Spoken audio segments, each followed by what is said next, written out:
Are you familiar with the voice inside your head that criticizes you, that shames you, that lets you know that you're not good enough, that you're not worthy? Are you familiar with its shaming attitude and its tense energy? This voice is not you. We have this inner critic, which is an internalized version of external criticisms from childhood. Think of parents, authority figures, teachers, religious leaders, people you were friends with. And this part of us wants us to not be criticized by others. It wants us to get acceptance from others. It doesn't want to be shamed by others. And so in order to avoid that kind of embarrassment of being criticized and shamed by others, we internalize the criticisms of our environment and start to just simply criticize ourselves. The problem is that this becomes a habitual pattern. It becomes deeply unconscious, becomes deeply mechanical, kind of just keeps going on autopilot to the point where when you, let's say, eat some junk food, this part of your mind acts like it has like you have just committed a crime. When you don't live up to the expectations that you hold for yourself, it really beats you up. When you don't follow the rules that you set for yourself, it really just gives you a nice kick in the ass. And the thing about this voice is that it started developing around the ages of 3 to 6. So you're not actually dealing with your mature adult self. You're dealing with a subpersonality inside of you from around ages 3 to 6. You're actually dealing with a child. Your mind isn't really like this kind of just one thing. It's actually made up of various subpersonalities and parts that have relationships together. I think if I want to relate this to the external world, you can think of a family. And the family is one family. And in that family, you might have a father, a mother, a daughter, a son, whoever. And there's relationships between all of these characters. And it's the same thing with this internal world. There's various parts, roles, subpersonalities that have various relationships to each other. And we're usually very identified with these subpersonalities. We simply believe them to be who we actually are, when in actuality they're just parts of us. They're not our totality, they're just parts. And when we're identified with them, we take them very literally. We're very stuck in them. We're very unaware of them because we're kind of just too fused with them to actually be aware, to be the witness. We're too stuck in them to simply observe them. We're usually reacting to them. And when we're stuck in them, we're just kind of acting out of reactivity.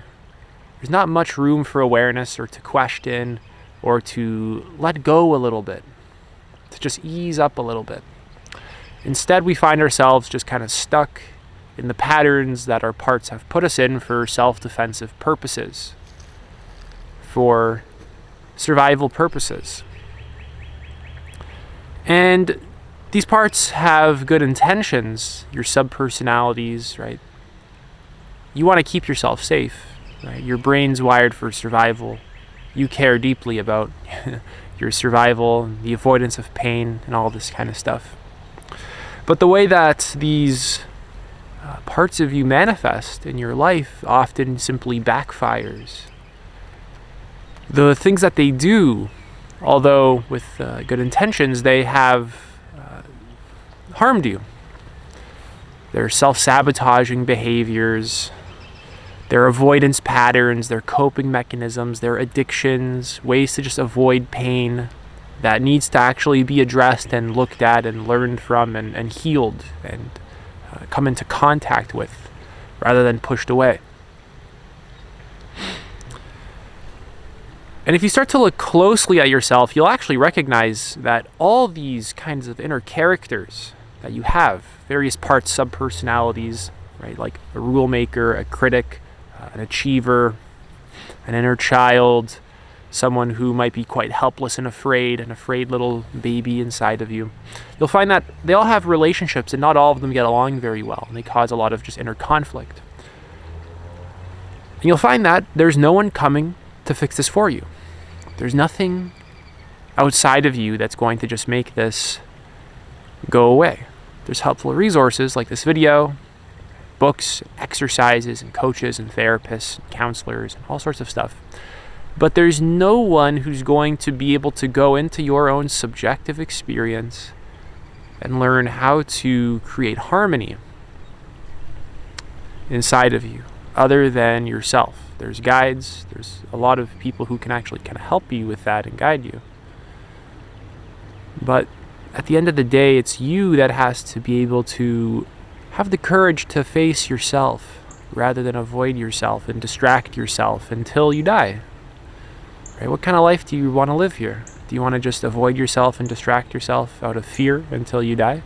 Or do you want to just have the courage to face all that you are and just see what remains after you've come into a deep sense of contact with yourself, after you're done identifying with your mind and all these parts, after you're done just letting your unconsciousness run the show? What remains? After you are done simply always acting from wounding or defensive patterns, inauthenticity, what takes the place of all of that stuff? What emerges? Who emerges? What's their motivations in life? How do they usually feel? How do they treat other people? How do they talk to themselves? How do they treat animals? How do they treat the environment? What do they do on a daily basis? We can call that your ideal self. The self-actualized, self-transcended version of you.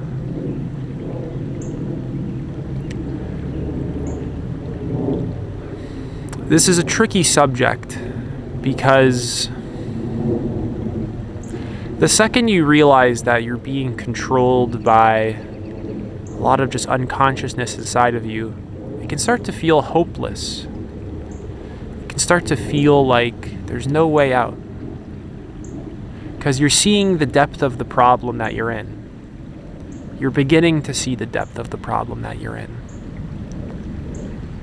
But as you kind of just begin to peel back the layers one by one, to start seeing the parts more clearly, and to allow your genuine self to lead you rather than your ego hijacking you and your defensive reactions hijacking you and your defensive parts hijacking you, after you learn to kind of allow that to settle down, things can begin to smoothen out a little bit.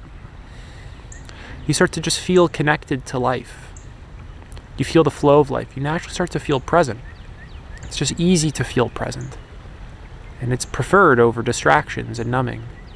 You naturally start to just feel more curious. You're naturally more playful. All these beautiful characteristics that you have in you, that your natural and genuine self has, your true self, they all just become organic. And this is where you find authenticity. This is where you find actual authentic expression. Right? I talk about authenticity a lot on my channel, and when I talk about it, I mean something very specific. It's not just being who you are and that's kind of it. That's just simply too vague, and there's too much room for just about anything to enter the space. I mean something very specific, like who are you when your defensive patterns and all your wounding isn't running the show?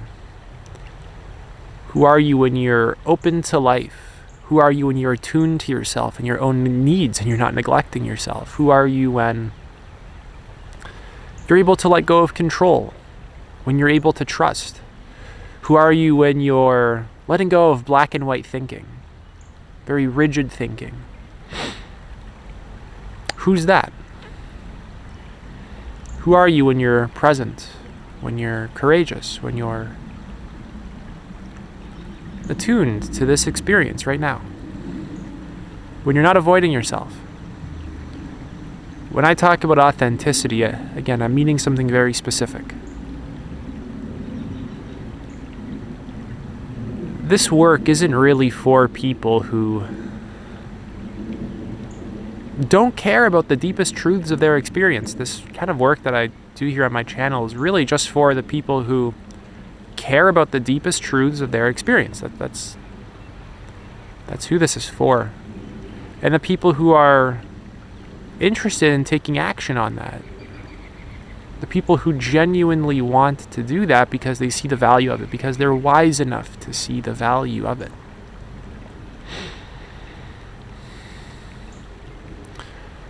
So start to see the various subpersonalities to you, the various inner conflicts. The part of you that wants to eat healthy, the part of you that loves junk food. The part of you that wants to do this self-actualization, self-transcendent stuff, and then the part of you that kind of just wants to go play video games and hit the next video on YouTube and do something else.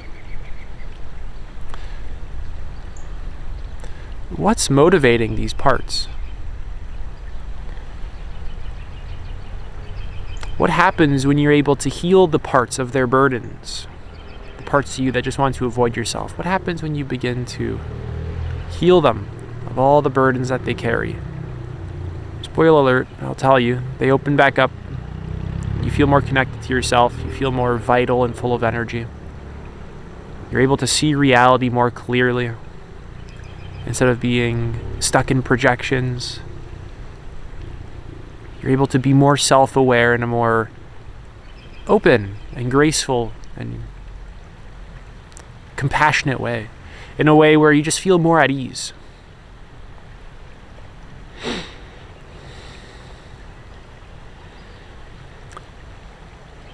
That's it for this video. If you're interested in working with me, you can apply to do so. Link is in the pinned comment. Take it easy.